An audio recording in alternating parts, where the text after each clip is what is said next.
உண்மையில சொல்லப்போனால் எம்ஜிஆருக்கு அரசியல் ஆசையெல்லாம் ஆரம்பத்தில் இல்லவே இல்லை. ஏன்னு சொன்னால் அண்ணாதுரையே அவரை நீ சும்மா முகத்தை காட்டிட்டு போயிடுப்பா பிரச்சாரத்துக்கு, வேற ஒன்றும் பெருசாக பண்ண வேண்டாம் அப்படின்னு சொல்லி, ஆனாலும் அவர் அண்ணா மறைந்த பிறகு தான் முதலமைச்சராக வரணும் அப்படின்லாம் அவர் ஆசைப்படல.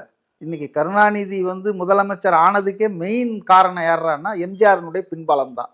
அன்னைக்கு நம்பர் 2ல இருந்தவர் நாவலர் நெடுஞ்செழியன் தான். அதாவது அண்ணா மறைவுக்கு அப்புறம் ஆக்டிங் சிஎம்மா இருந்ததே நாவலர் நெடுஞ்செழியன் தான். கருணாநிதின்றது நம்பர் 5ஓ 6ஓ தான்.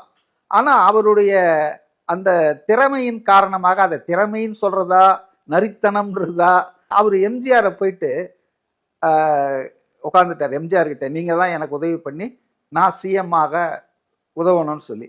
எம்ஜிஆரும் அப்போ சரின்னு சொல்லிட்டு கலைஞர் கருணாநிதியை முதலமைச்சர் ஆகிறதுக்கு ஏற்பாடு பண்ணார். கருணாநிதி அவருடைய புள்ள பேரன் எல்லாம் இன்னைக்கு இருக்காங்கன்னா அதுக்கு முதல் காரணம் விதை போட்டவர் எம்ஜிஆர் தான் அண்ணா மறைவுக்கு பிறகு.